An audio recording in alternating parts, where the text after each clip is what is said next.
Good morning, everyone. A warm welcome to this panel, to this last panel before the lunch break and the final session. This is very annoying. Okay, this is better. Thank you. We're really happy to have with us Ms. Pauline Osse, participating in the 𝐂𝐲 project. Thanks very much for being here. Thanks also for your patience. And regarding the time, I'll skip all the niceties and would like to give the floor directly to you to present your findings on your research on Europe-wide analysis of collective bargaining. So please, the floor is yours. Thank you. Am I the only one who's presenting in this period or not? No, there will be two others. The last person will only be available from 12:30 onwards. So I think we will have a lot of time for questions, hopefully. So okay, that's good. And can you share the PowerPoint, or will I do? Somebody is sharing it. Great. So my name is Pauline Osse. I'm Director of Wage Indicator Foundation. I will quickly flip you through what Wage Indicator Foundation is and what we do with collective agreements in Europe, around the world, and in relation to 𝐸𝐸. And can you do the next slide? Done. So this is quickly to give you a feel. Wage indicators in 190 countries. We run 52 languages. We have offices around the world and these websites around the world. And website also means databases, visitors, people, connections, etc. Next slide. And it's crucial to see. So we work in two lines. One is data collection with surveys and face-to-face, for instance, and that is on cost of living, wages, and labor conditions in relation to compliance. So then we go to factories, companies, etc., and we collect, or we compare either with labor law or with labor law plus collective agreements to see whether there is compliance. So that's one line, and the other line is desk research, and that is in relation to minimum wages, labor law, and collective agreements, and that is truly worldwide. So it's a big desk. Next slide. So within all these databases, we have a collective agreement database, and in that database we have 1,600 CBAs at the moment from 64 countries. West Africa, East Africa, in Asia, for instance, Indonesia, are highly covered. And in Europe, almost, I would say, actually all countries are covered. And in the database, well, it's all topical, it's highly systematic. It is as such that the database can be compared with the labor law, including minimum wages in the country, and that all collective agreements are scored on roughly 750 questions. Thank you. Next slide. These are the topics we do. Well, so it's wages or sickness or individual employment. What is quite interesting, actually, is that many collective agreements have sloppy provisions related to wages. You would think that wages is the most important part of a collective agreement, but that is not true, as we step by step found out all over the world. We found out that more and more groups in the labor market are also excluded in collective agreements, which means it's a great tool, a collective agreement, but you each time have to ask to whom is it and what's written in it. And thank you. Next slide. As for 𝐸𝐸, on the basis of these 1,600 CBAs, we have actually 4 CBAs of which we can say they are also related to 𝐸𝐸. 2 Spanish, 1 Italian, and 1 Danish. So we checked them, compared them with the rest. Next slide. And so there is one in Spain related to hospitality and catering and tourism sector. It's with 𝐸𝐳, and it's focusing on riders. Next slide. And these riders, what do they get? Social security, health and safety policy and training, maternity leave, gender equality provisions, and flexible hours. But, well, they were already flexible. Next slide. In Spain, another one, Cupelan, Kentucky. It's another CBA. And, next slide. And in Italy, there is a CBA for transport and logistics, a sectoral collective agreement, and it now includes riders. Next slide. And there you see, again, Social Security, health insurance, minimum collective agreement wage is organized, maximum working hours is organized, protective equipment, insurance for their vehicle is organized. Thank you. Next slide. But in the end, what is good and what is bad? Multinational platforms don't want to hire the riders, so it's the trade union who has to fight case by case by case by case. In Italy, in 2019, the delivery company Run a Pizza hired 200 riders with proper contracts under the new transport and logistics sector agreement. Run a Pizza delivers using app like Just Eat, so it's technically an agency and not a platform. And that's crucial for the CBA again. Next slide. Then Denmark. In Denmark, from 2018, there is the app 𝐿FA. Providing cleaning services. It signed a collective agreement with a trade union 3F, private service, hotel and restaurant. The collective agreement covers employees only, but after 100 hours of work via the platform, freelancers get a premium account as super 𝐿FA and are employed if they want. Otherwise, they can't. They can continue as freelancers, which is problematic again. Next slide. Thank you. So in 𝐿FA, let's say workers, what do they get? Sickness benefit, paid leave, basic minimum wage, including allowances. Thank you. So if you compare Spanish, Italian, and Danish ones, then well, you quickly can go through it.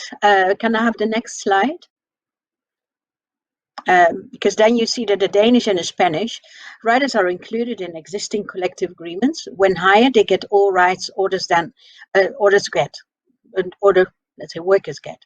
But it's difficult for platforms to agree on this. Next slide. And in Italy, it's in Denmark, it's a country-specific CBA. No obligations to fall under a sectoral CBA. The company can bargain a CBA to give rights. In Denmark, cleaning agencies with hired cleaners are common. No self-employed cleaners. That is exactly the reason why 𝐿FA in Denmark can fix this on a nice way without too many conflicts. Next slide. So is it a good plan to have a collective agreement for gig workers? You would say it's possible, but only possible when trade unions are strong. And as we all know, trade unions are sometimes strong and sometimes not. So when you're a platform with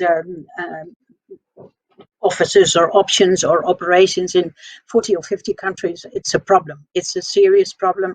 Then you can't have a collective agreement for all your workers from one platform. Then the old sectoral agreements, and there are more old than new, old sectoral agreements, it's difficult to apply because it's difficult to identify if the platforms are a tool or an employer. And they don't accept to hire and to give these many rights to platform workers anyway. So it's a conflict again. Then a company CBA, it could be a solution, like you see the Danish case with 𝐿FA, but only in those countries where there is no obligation to fall under a sectoral agreement, where the platform wants to hire it. So there is, again, it's not easy to do it. Brand new collective agreements are for all platform workers or inclusion of all freelancers in collective agreements. To be honest, we don't have, let's say, a gig workers collective agreement only for gig workers. So far, we don't have it, although we have many countries, 65 countries, but we don't have it. Can I have the next slide? What we do have, as Wage Indicator, we started, experimenting together with Glovo. It's one of the platforms who is in over 20 countries, and in 6 countries in Africa, in Europe, they were in Latin America, they're in Asia. So quite a lot of countries. they wanted to give a living wage to all these platform workers they have.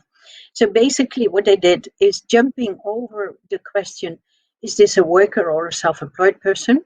They said, well, regardless what you are, whether you're working for us, like sometimes in Spain, or whether you're not working for us, but you're self-employed, we guarantee you a living wage, plus the reimbursement of all related costs to the phone, bike or motorbike or a car.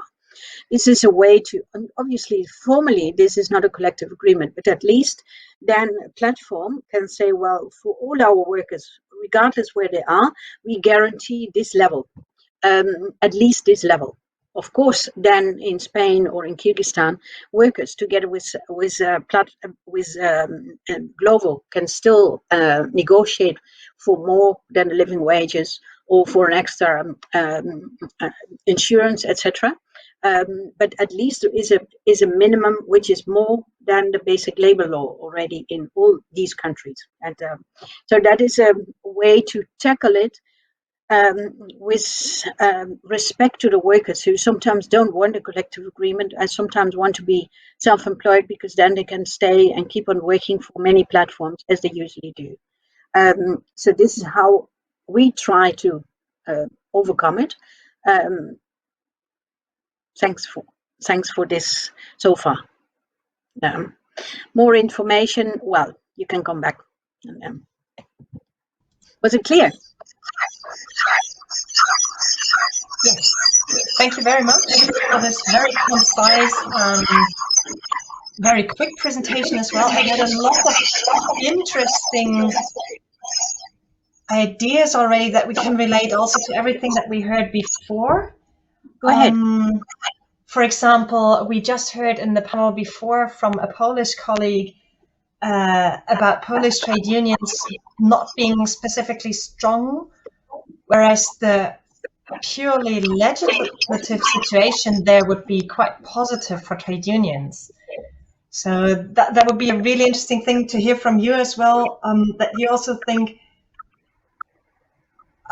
collective bargaining agreements could work, but they need proper trade unions, not proper trade unions, but strong trade unions, like those that are able to bargain properly. Yeah. It depends. You want me to answer now? No, it was just a general idea. I think it's better to first introduce our second speaker, Professor of Sociology at Oviedo University, Mr. Köhler. Are you present?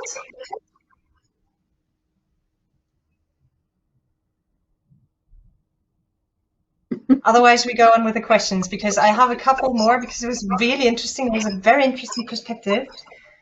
So as long as I don't hear anything else. Yeah. Yes, and there are also a couple of questions from the chat. And I'll start with the first one from Professor Pierre Aloy, Professor of Law at the University of Cagliari. And she would like to get some more information on the Glovo International, which I also find a really interesting concept. And especially she would like to know whether this is a kind of code of conduct, or whether this is, what kind of instrument are we looking at? What would be the status? It's in the making. So will I explain these two questions?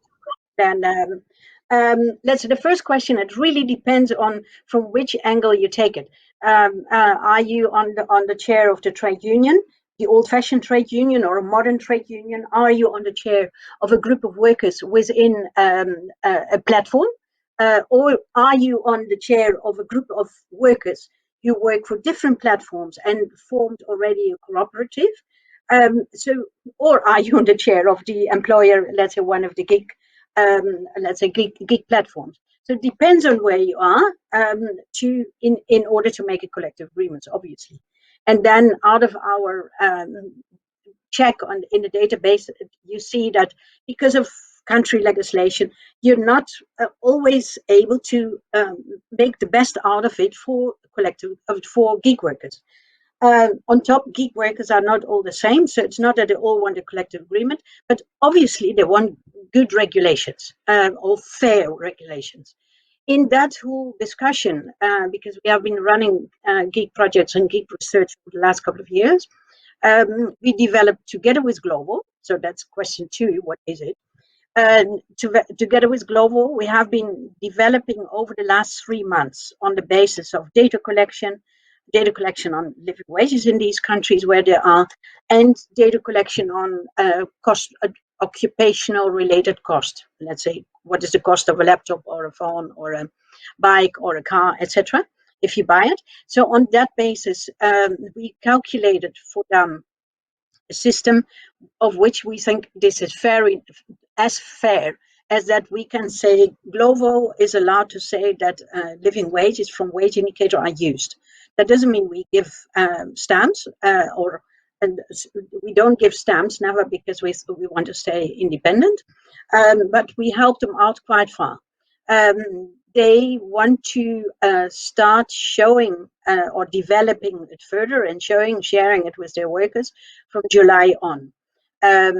So you can't, if somebody has his critics now already, then probably you're too early. And you should know that we keep on developing with Global something which is a kind of fair understanding that how do you deal with workers in Kyrgyzstan or in Côte d'Ivoire and with workers in, for instance, Spain.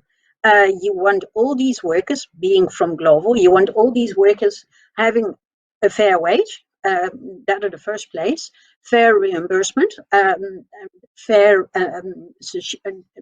security after when they have accidents and things like that. So fair regulations, as long as it is possible for all these countries. Of course, on top of all these regulations, you can have more regulations country-wise. That is, I mean, that's logical.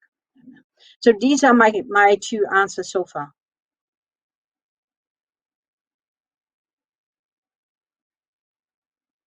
Answers.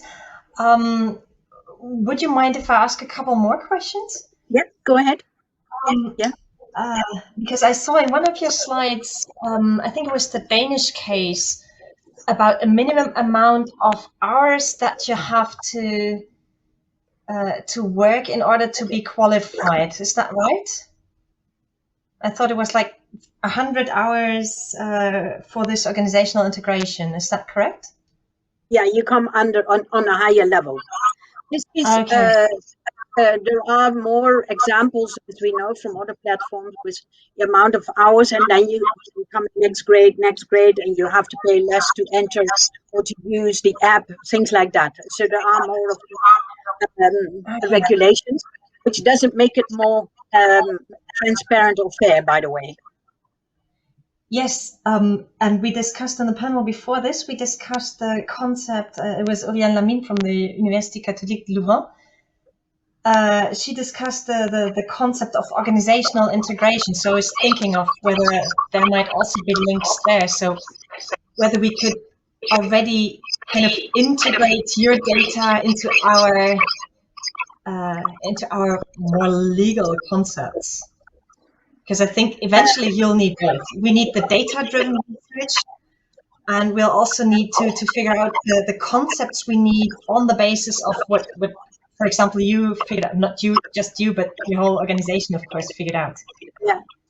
Well, there are a couple of things. What you see, for instance, you could say you have workers, you have you have an employee group and you have a self-employed group. These 2 you have. But if you look at the data we have now on working conditions or wage and working conditions all over the world with in platforms, then you see that people working either as an employee or as a self-employed are both not happy in one or the other case. So you need to do something more. On doing something more, you can look at the old-fashioned collective agreements and more modern collective agreements. And each time you see that these collective agreements might be too tight for such a situation. And being too tight for such a situation, also hearing what gig workers want. So it's not what the old-fashioned trade unions want, but also what gig workers should want. Then you can look at the system where you say, well, find a cooperative, have a group of workers together in a city, and maybe with an umbrella organization on top of it in a country or in a group of countries again. But these cooperatives, and they might have a bit of a streak of very old trade unions. In these cooperatives, workers are together, share work, share ideas, share insurances, for instance, or share cars, share equipment, things like that. So that is more, it comes closer to, let's say, a new style, where a worker can have his freedom, her freedom, and the same time kind of a protection.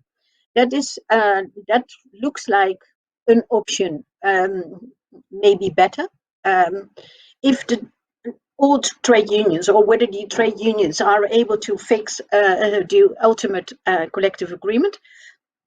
We truly hope, for the simple reason that we think that collective agreements is the royal way to deal with these issues, but it needs to be as such that workers who live more flexible also can agree with it.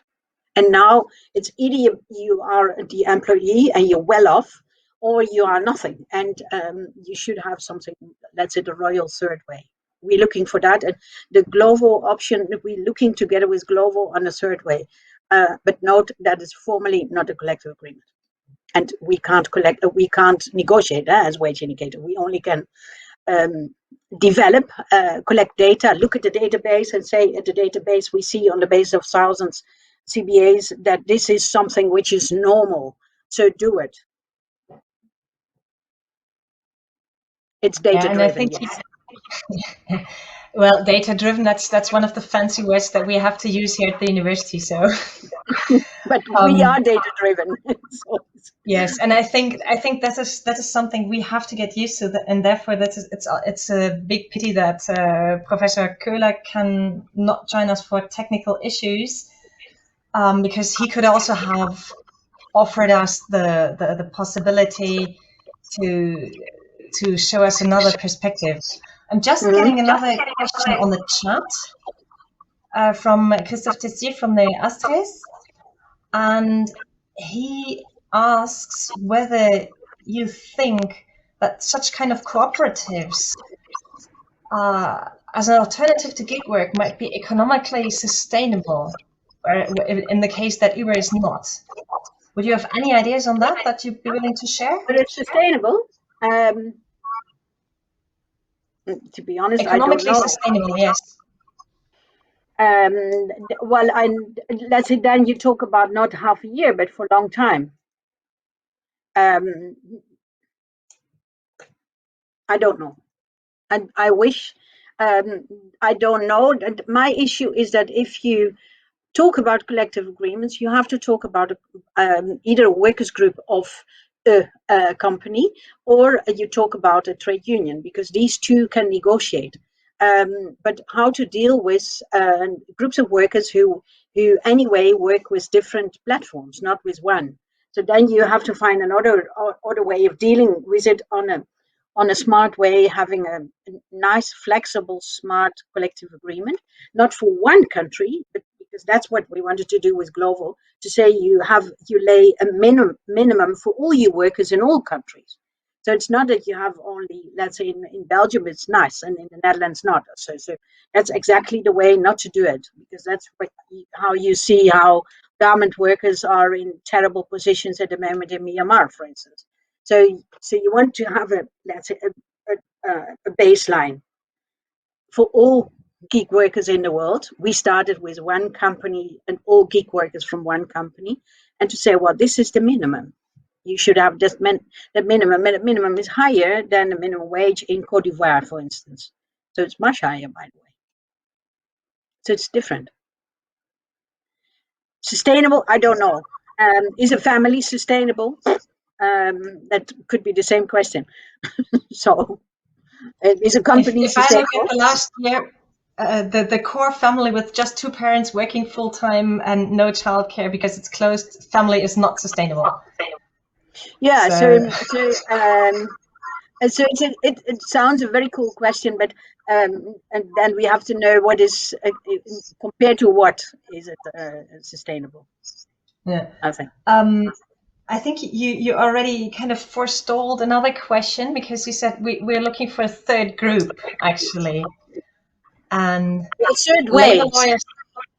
Sorry? That's in the third way, because to have self-employed, in many countries, you're either self-employed or you're employed, and you can't even be both. And if you hear well to what gig workers say, then that's absurd strict. So that is not the right way to do it. So give people the freedom to do their work, regardless of the type of contract which is related, which means you have to improve the types of contracts, make the contracts more flexible, but still have a layer, let's say a baseline, which means the third way is focusing on the baseline for all workers. It's so that because you don't want to have self-employed people in very bad conditions. So let's say baseline can be a living wage, for instance. Yeah. So very generally speaking, would you be, sorry, that's a bit of a specific question. Would you be, when we've just read the midterm advice from the Social and Economic Council in the Netherlands, and they were discussing about a legal presumption of an employment contract being present in case of low wages or low remuneration. Would that be something that you'd be No, that you'd be in favor of? No. What we see now is that obviously the trade union is very happy with it, which is good, and they're compared to many other countries reasonable strong, which is also perfect. But if you see that by far most of the freelancers who are freelancers also because of choice, because they want it like that, are really unhappy with the deal. They say we were not at the table. It was only these old-fashioned trade unions, and all of a sudden there is a big clash. So because of that clash means that the deal wasn't a smart deal, because it was a deal also they wanted to include self-employed. And if you want to include self-employed or gig, then at least you need to listen to them. And so otherwise you're just patronizing. And that is also, as a trade union, you should not do it.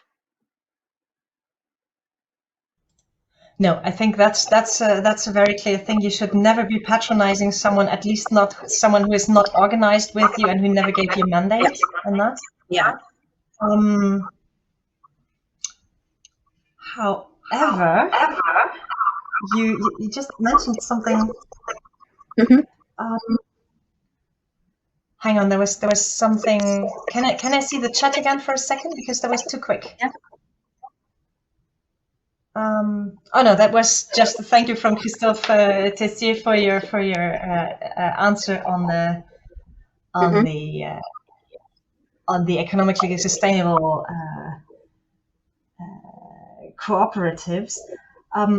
What I think is interesting now is that, but I think you know that better than me, we tend to think gig workers, freelancers, we tend to think they're all more or less the same, and they're most definitely not.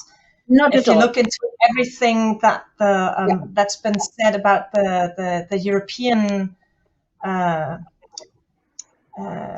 what's it, the new proposals, all the people that entered their comments there, I think we should really try to differentiate much more than we're doing at the moment. But I would hope, because you were talking about wages, minimum living, would you eventually be able to extend your project to things like minimum social security, minimum pension rights? Yep, it's very logic. And that's more wage indicator, because when you're in so many countries, we focus on lower end of the labor market. So we're not focusing we have VIP salaries in Côte d'Ivoire, for instance, but in general we focus on minimum wages, living wages, and let's say wages of most of the people in a country. That's logic. Therefore, we try to develop something which will work in a longer period of time. What you see also in India, for instance, in many countries where the labor market is quite informal, then it doesn't work to say, hey, you need a trade union, hey, you need a collective agreement, because it will take another couple of 100 years. So it's a nice idea, but it's not a solution. So rather, don't go for that. Then focus on how can you, as fast as possible, have at least a minimum. And at the minimum, we have our minimum wage database. On that minimum wage database, compared with poverty line, compared with living wages, you will notice that there are 7 countries in the world at this moment who have a minimum wage which is higher than the living wage. But all the others, that's a hell of a lot. All the others have a living wage, which is there's still a gap between minimum wage and living wage. So if you say we start with a living wage, whether it's a living tariff or a living income or a living wage that relates to tax in the country, well, we can do that. But so you say, well, you start with a living wage. That's the first step for sure. At the global case, we said, well, you start with that and you make sure that people are reimbursed for the cost they make for the phone or the car. And so that's logic. Or for many, it's logic, but for most of the employers, it's not so logic. So we said we start with that, because otherwise they don't earn anything because they have to drive the car all the time. Then, if it's possible, we dream on it. And if you have in your group more people who say, well, we want to join to develop that, it's about how do you then develop a system which is a kind of fair and for all, not for a few workers only in Barcelona, but for all. How do you say, well, this is fair for pension. This is fair for social security. This is fair for sickness. Then you come quite far. And obviously within the living wage construct, we have a bit of, let's say, healthcare, that type of, there is no pension in it, but you could say the living wage as we have it now is fine, it's global living wage, and then you have a living wage plus, which is for people who are not employed, for instance, or let's say in another condition. I would love to develop more, and then you get a kind of a sample collective agreement, which is not an agreement, obviously, because we don't negotiate. Workers should negotiate, or trade unions should negotiate. It's their role. Our role is only to create, on the basis of data, new plans, new ideas. That sounds lovely.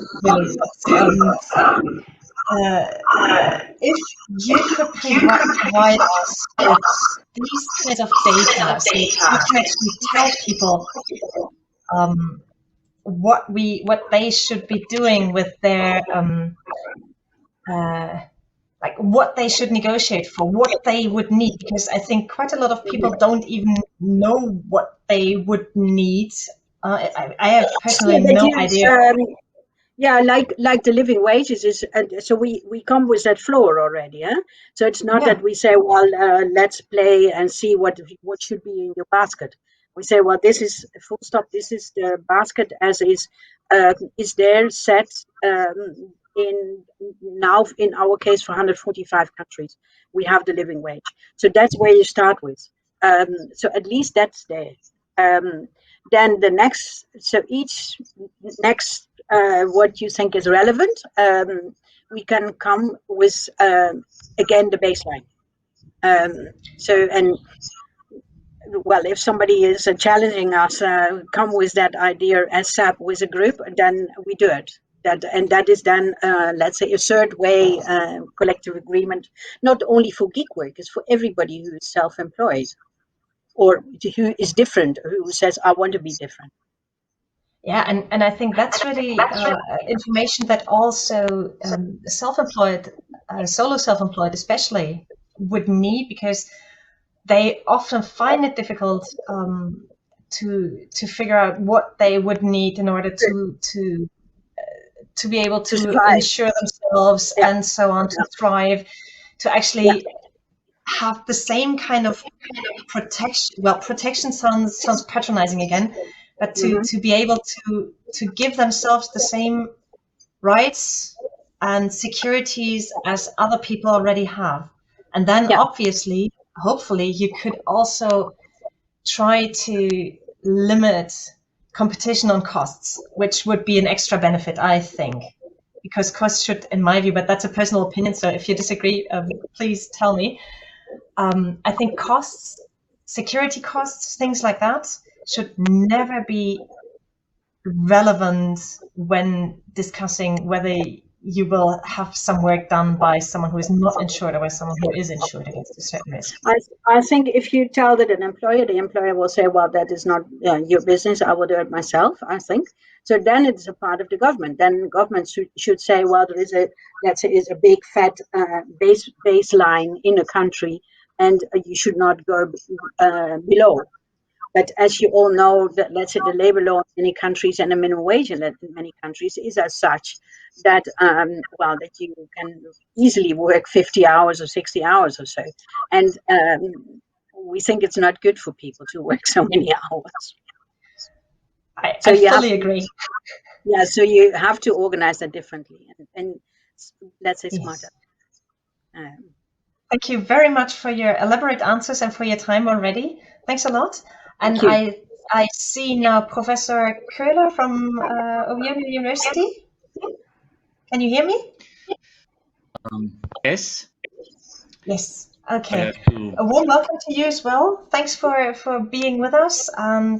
Because we all the legal people here think that you could help us in several ways. First of all, because your research is linked to what we are doing, but we're obviously very interested in all the research that is linked. And secondly, because as a sociologist, you look at things differently. And I think it's very important for us legal people to realize that the world does not revolve around us and that we are not the sun of the universe. So I'm happy to have you here, and the floor is all yours.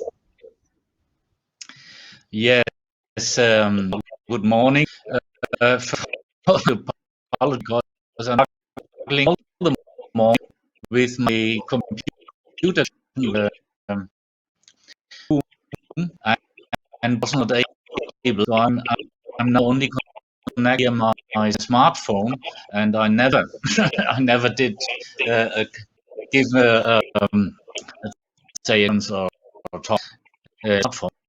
So I hope and get some thing I wanted to transmit. Well, you can see my patient charge. Can you please put the next slide?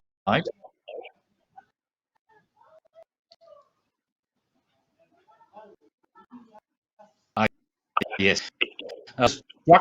Presentation. Following you see first to distinguish of platform work, and then I will characterize briefly relations in the platform. Going on towards this collective action platform. Finally, more theological different forces, platform worker have at the end to intend to organize active. And above you have an open online publication. I'm developing some of the ideas I try to explain here. For the next slide, please. The two forms of platform work we have to distinguish talk about collection is first of all the web load forms organizing works club work where the services all over the planet to an intermediate who's paid the service like gig by gig. So here the workers are completely individual, and it's nearly impossible to organize differently. Second, that are patient steps like delivery, like Deliveroo, or like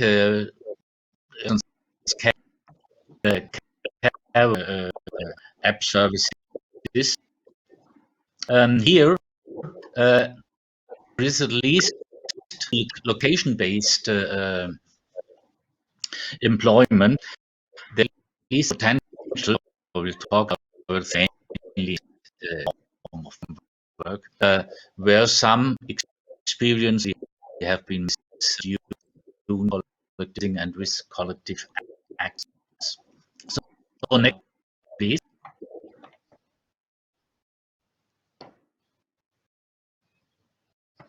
Next, please. Hear me?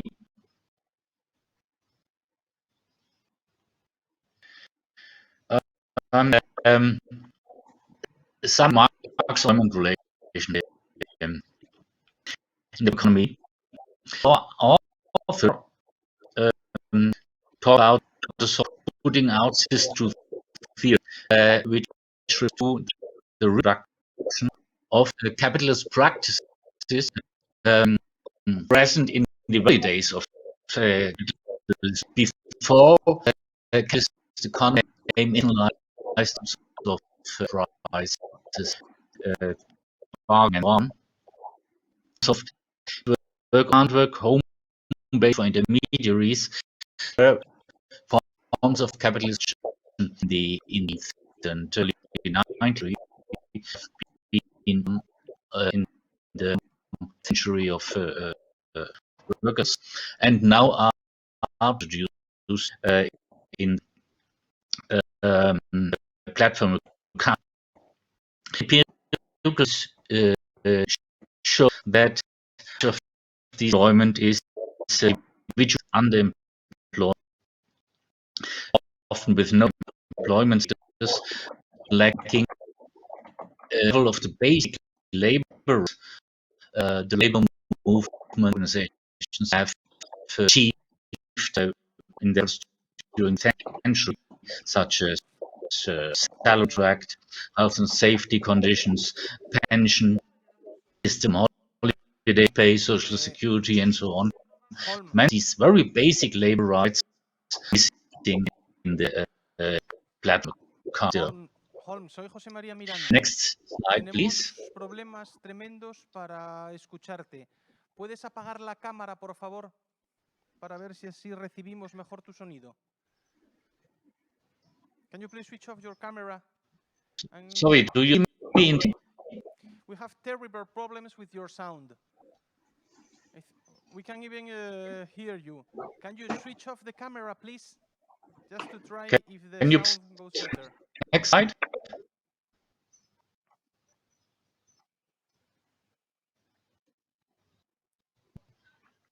No. I hope my next slide will appear and you can hear me. Yes. The main characteristics of platform work relevant for collective action are, first of all, the worker normally doesn't intervene in the contents contract. The contract is issued by lawyer. And workers are very easy replaceable. Just work by working conditions are entirely determined by the app, the price, the time, the deliverance, and so on are imposed by the app, and the employer have range workers their disposal because they include correct workers as they want without any additional costs. They can force beyond the rate of work they have or they can. These characteristics pose a severe challenge for unions at the moment. Please switch to the next slide. Yes, thank you. First of all, the of a well-employment this is one of the modern conditions union does works. Platform normally come in a common sense, which so at least very happy at the moment to find to offer.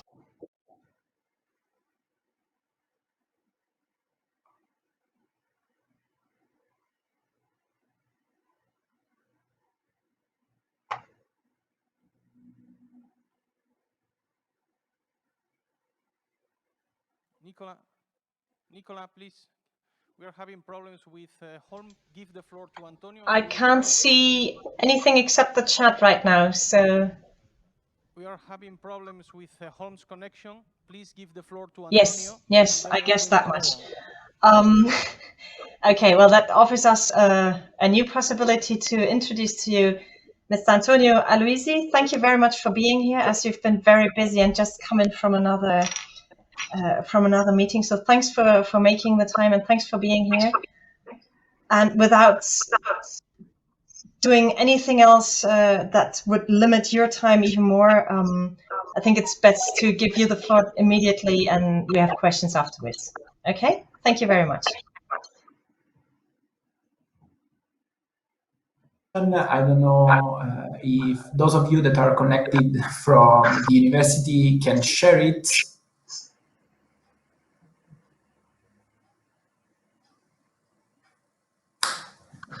Thank you very much. Yes,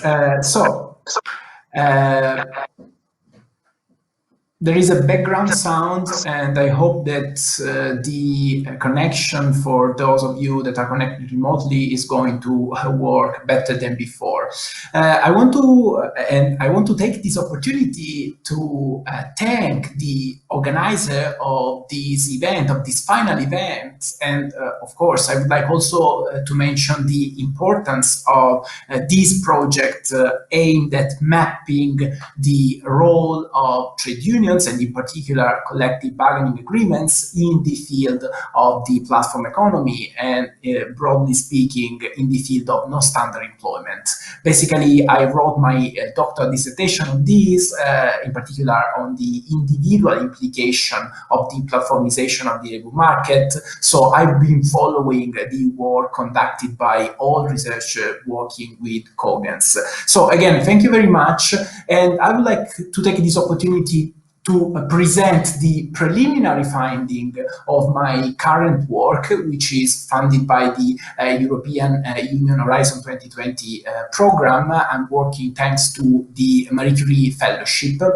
And thanks to the next slide, I want to share the title of my current challenge, which is mapping and understanding the digital transformation of managerial prerogatives in those workplaces that are predominantly driven by machines, algorithms, and platform. So I want to make a very quick introduction that may be somehow trivial for the labor lawyers attending this conference on the role of the contract of employment. And thanks to the classical conceptualization of this contract, next slide please, I want to consider the role of functional flexibility.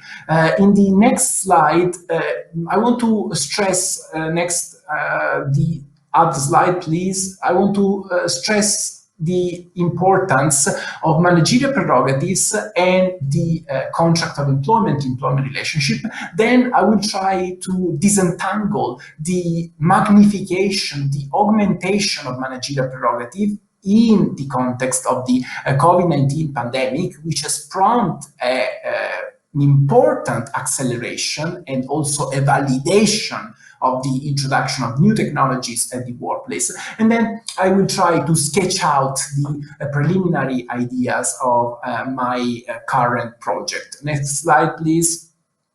So you may be all aware of the role of the contract of employment, which is a legal space where there is an embedded situation of powers that are unbalanced.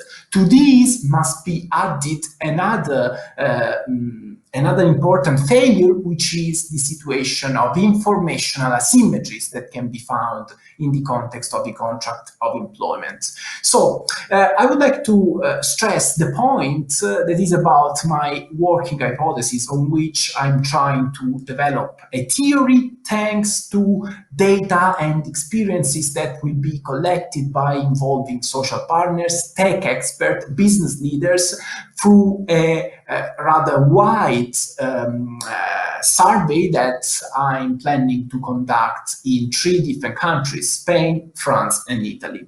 So the contract of employment is already a place where one single party is entitled by the legal framework to exercise a significant degree of power over the other private party, who is, of course, the employee, and who is not by chance defined subordinate to the upstream authority coming from the employer thanks to her delegates, the supervisor, the managers, bosses, if you want to call it as such. Now, what is happening is that, contrary to catastrophic accounts on the role of technology and AI as a tool able to displace human beings, we are currently witnessing a displacement of those decision takers at the workplace. Now, the role of supervisor, the role of managers is not only complemented by new technologies, but is also augmented. So, a question worth asking is whether authority today is the same as authority in the past. Why so? Because labor law in several jurisdictions has designed a system that is twofold in its purpose. It both acknowledges and allows the power of the employer, and also try to temper, to tone down, to mitigate the excess of power, thanks to statutory provisions and thanks to regulation and rules that have been collectively negotiated. And this is the importance of collective agreements and process of involving social partners. Now, if authority is changing, we may want to explore the suitability of the existing counter limits to the expansion of the power of the employer in taming this new power that is somehow reinforced, that is also spread to different legal entities that are combined in the exercise of power. Here we face 2 important problems. The first one is that, according to the preliminary findings, authority is somehow magnified, it is extended, but it is also diluted and diffused to several entities. Let's think of co-workers that cooperate in the evaluation of the performance of a colleague. Let's think of customers that are constantly asked to assess, to appraise, to evaluate the performance of a given worker. This was prominent in the context of the platform economy, but this is spreading all over the labor market. And this is the other point that I would like to stress. These practices are not only very democratically spread all over the labor market, but they also run the risk of spiraling out of control and spilling beyond the realm of employment. And this is another problem, another challenge posed by new technologies. The legal framework is intended to tame the abuse of power of bosses, but of course it is limited to the debatable boundaries of the notion of employment. What if the same authority is also exercised towards self-employed workers without the activation of the countermeasures, the counterweights that have been designed to avoid that, for instance, the tasks are changed without notice, or that surveillance is exercised in a pervasive or even excessive manner towards non-standard workers. This is another problem. Now, if you Google COVID-19 and surveillance, you may end up finding so many websites of companies advertising new solution for safe environments. Now, this is the new trend in the field of surveillance that has been again prompted by the need to comply with the rules on social distancing, of course. But in my analysis, and I'm about to publish an article on this, I try to disentangle and to distinguish between two categories of workers. Those workers that were deemed essential, so they have to show up at work, regardless of the critical situation, and those workers whose activities have been remotable. Now, this distinction is not clear-cut, of course, because also those workers that could have been allowed to work from home were asked to come back to the office just to basically support crashed economies in certain cities. But regardless of the very important distinction of this new polarization, in fact, thanks to the most advanced data, we are learning that workers in the lower income brackets were most likely to be considered essentials, whereas on the other side, workers in the upper income bracket were allowed to work from home. But there is a crossroads where this divergence between essential workers and remote worker ends, and it is precisely the exacerbation of surveillance. Essential workers were asked to fill in an health passport. Other technologies, including GPS or even laser, that were supposed to comply with the distance in warehouses, in fulfillment centers, in the food production sector, have been subject to an increased level of pressure and monitoring. That was, of course, justified in light of the ongoing pandemic. On the other side, remote workers have been asked to keep the camera open just to make their bosses, let's say, happy, or to avoid the risk that they slack off. At the same time, they have been tracked through software that may monitor every keystroke on the keyboard to the most microscopic components. Now, all these practices that may be lumped together under the broad definition of algorithmic management, of, if you prefer, people analytics, are considered by the EU legal framework in the context of the so-called automated decision-making processes. And here we have the first good news, which in turn may be also read as bad news. According to Article 22 of the General Data Protection Regulation, those activities, those processes that may result in an automation of the decision-making process, resulting in turn in legal effects impacting the data subject,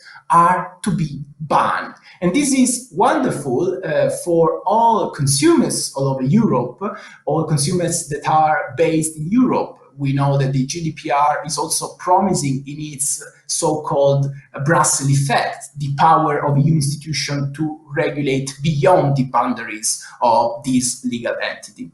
At the same time, Article 22 includes an exception, the ban on automated decision-making processes, the prohibition does not apply in the context of employment.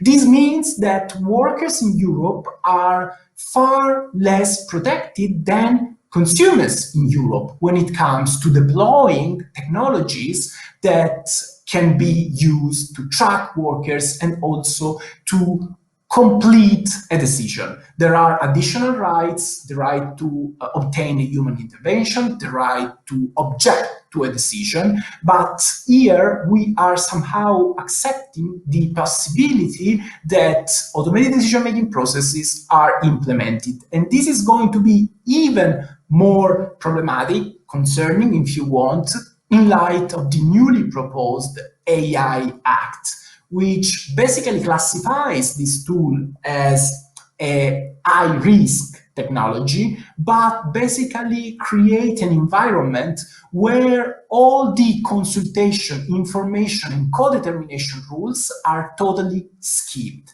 And this is very problematic in the context of the European Union, because at the domestic level, in jurisdictions such as the Spanish one, the French one, the Italian one, but also the German one, we have already in place systems that are supposed to protect workers. And basically the guiding principle is that all technologies that can be used to monitor the workforce have to pass through a process of information, in some cases of authorization that is given by workers' representatives, maybe Works Council or the workers that are elected to represent their fellows. This is somehow problematic. The possibility is that the newly proposed AI Act, but also the GDPR, may disrupt the guiding principle, the values that have been now traditionally ensured at the domestic level. So power is changing, power is augmenting. What is the Deus ex machina? Now, I studied humanities in my high school, so this title tries to combine, of course, a very well-known English word, the boss, which is now commonly used basically in all languages, with the Latin expression ex machina, in turn coming from the ancient Greek. The Deus ex machina was a solution, an abrupt solution that was implemented in the theater, in the Greek theater, to solve an apparently unsolvable issue. A god, a technical device, basically showed up through the mechanism.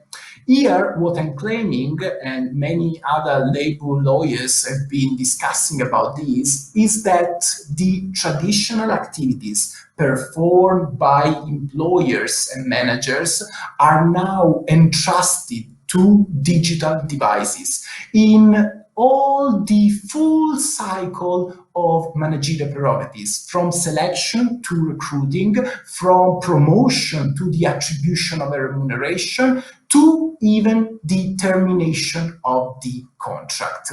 So we should deploy a very comprehensive strategy to tackle the challenges posed by this new phenomenon. There is a good news in this sense, because the narrative is shifting in this moment. Every day we are learning from business experts, from technologists, that many of these technologies are totally flawed. They are pseudoscience. They are not able to basically pursue the goal for which they have been designed. And they are even dysfunctional, because they need to be constantly fixed and adjusted by many workers that are basically fueling the so-called artificial intelligence. There is another issue that is important to take into account.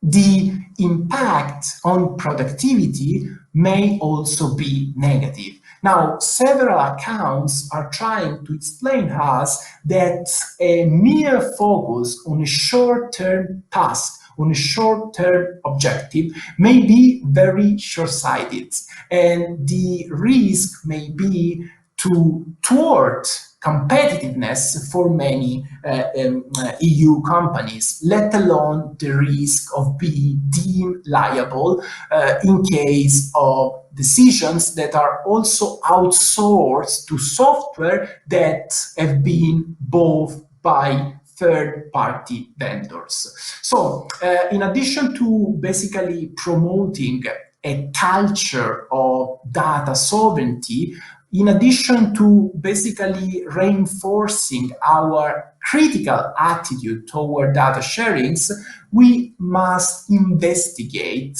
this transformation of the authority of the employer. What I'm trying to basically combine is a focus on the role of automation coupled with an analysis of the importance of addressing the issue of automation from the perspective of augmentation of the power, and then also the attempt to use technology in an emancipating way. There is something that is missed in this picture, and is precisely the role of autonomy, discretion, and free will. I'm going to conclude with final remarks. This focus on the technology shouldn't be addressed only from a data protection perspective. And this is my final critical remark. Very often, labor lawyers tend to basically look at the provisions in terms of data protection and privacy to learn more and to mobilize those legal tools to address the multifarious challenges posed by the augmentation of power. I claim that since AI, algorithms, and machines are to be considered as general purpose technology, meaning that they are not technology per se, they are embedded in more complex tools and devices, we must deploy a comprehensive strategy that also encompasses both occupational health and safety and anti-discrimination law to be sure that all the risks are not only mitigated, but also considered at the workplace.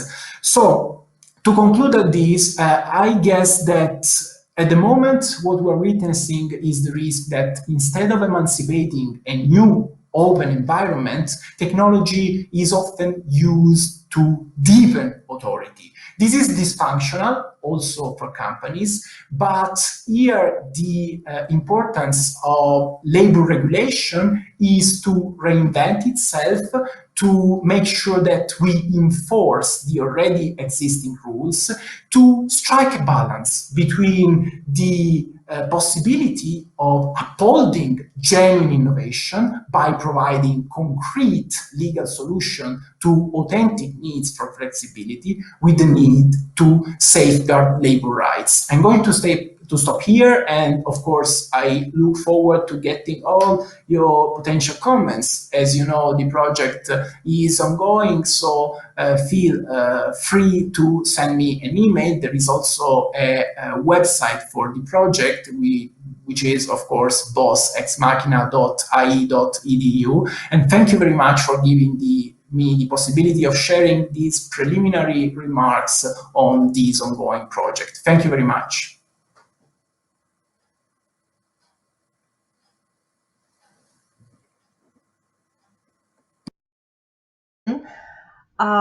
It's very interesting. I just got the message that the final conference will start at 10 past 1, which will give us the possibility to have 2 questions. I have to stop in time, so we have time for 2 questions. First come, first serve. Anyone?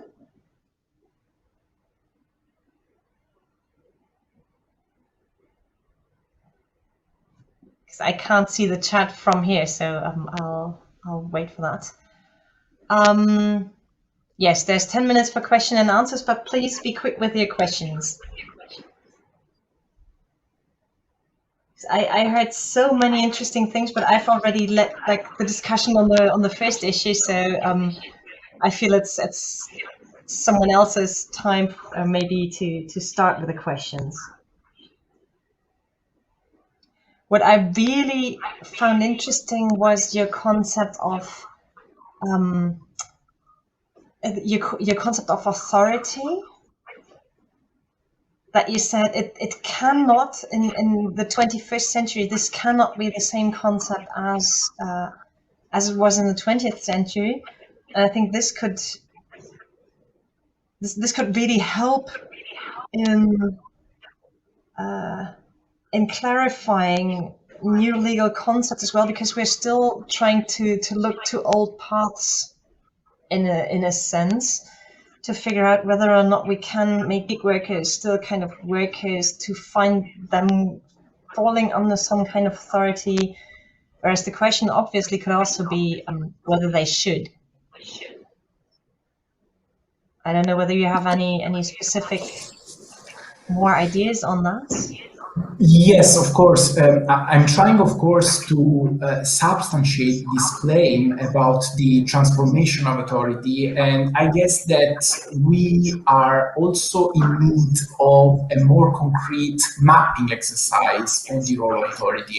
I wrote my doctoral dissertation on platform work, then doing my postdoc work on the role of industrial relations in this field, but I guess that the key findings and what we learned about the platform economy should be addressed and considered at the moment as a huge laboratory in terms of the development of these techniques for managing people, just to have a very simple definition. Now, what is changing, of course, should be considered in terms of business organization. I'm trying also to adopt a cross-disciplinary perspective.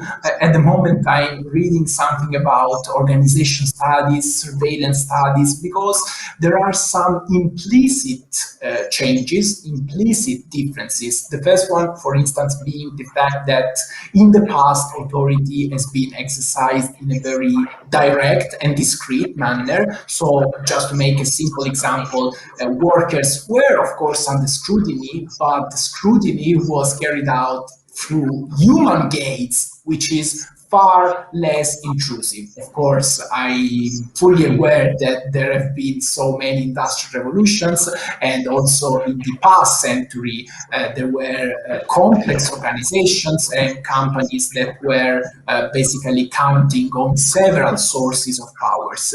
But this specific transformation is somehow a sort of Janus-aided transformation, because as I said in the past, basically we are seeing a magnification of this power, which is not basically matched by the activation of the counter limits, but we are also witnessing a distribution of this power, which may be rather problematic. And of course, I've been participating in the legal dispute, the legal quandary about the boundaries of employment. And of course, the role of power, the command and control position, subordination have been considered the meta criteria for the identification of the existence of the employment relationship.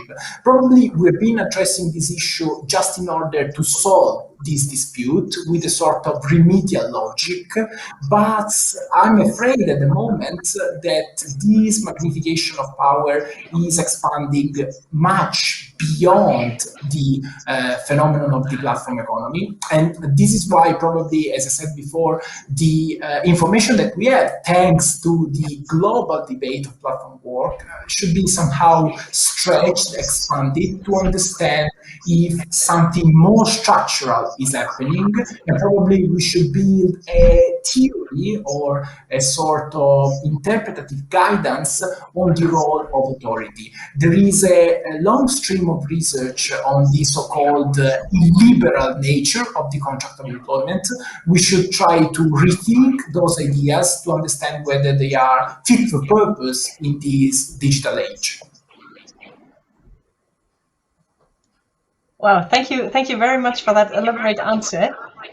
I got one more question from the audience, and I'll say this will also be the last question that we have time for. It's a question by 𝐵𝐺𝐴 from the University of Cagliari. And she would like to ask you whether you see a role of trade unions and collective agreements in redesigning the balance between automatic authority and workers. And if you see a role, what would it be? Yes, basically, half an hour ago, I was involved in another conference whose core subject was the importance of the newly proposed AI Act. And in that context, I was the only labor lawyer because it was a multidisciplinary conference. I was trying to basically to convey the message that general purpose technology are to be addressed for the final goal that they complete. So technology, even if in the case of AI is classified as a product in the context of this new AI Act, which is going to be a twin of the General Data Protection Regulation in addressing these new technologies, should be considered for the final purpose. So AI can be used to streamline production, to avoid frauds. It can be also used in the allocation of tasks, in the assessment of the performance, in the selection of candidates, in determination of employment on the basis of the statistics that have been collected. Now, there are some entities that have built their own core business precisely in negotiating these terms. And those entities are collective partners, social partners, including at the business level, at the plant level. So even if I'm not claiming that basically we should also undergo a process of reskilling to become all coders or programmers able to decipher and decrypt the black boxes that are embedded in this technology. We should look for the final activity that is performed and then sit at the table and negotiate the rules. In terms of organizational work, in terms of surveillance, in terms of occupational health and safety, in terms of collective redundancy, we have already a large panoply of European directives and domestic rules that are precisely based on the involvement of social partners. So, of course, trade unions need to mobilize their own resources to basically rethink all the systems that they have put in place. A final remark. Here, I'm not saying that human bosses are perfect. Actually, they are far from perfect. But all the experience that social partners and unions have developed in reacting to the excess of human power may be somehow reinvented in this context. And this is a global challenge, of course, but this may also help us avoiding a techno-deterministic approach in terms of accepting technology as a given that is only supposed to support innovation. On the contrary, since technology is highly political, is a simple tool, we should open a global discussion. I'm afraid that the classical account about Europe shouldn't be lagging behind in respect to China and the USA is not a great selling point. On the contrary, Europe should be a global leader in terms of basically strengthening and enforcing fundamental rights. And this should be a great victory when, of course, all the stakeholders, including social partners, are involved. Okay, thank you. Thank you very much once again for the elaborate answer.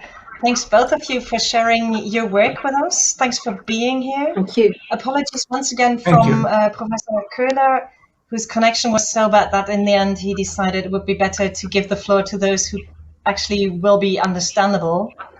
So thanks again for being with us. Thanks for sharing your project, which I think is a really important thing, that we don't keep our things to ourselves. So once again, thank you very much, and hoping for a fruitful further connection in the future. Thank you very much. Great. Thank you. Thanks a lot. Bye. Bye-bye. Okay, thank you. Bye-bye.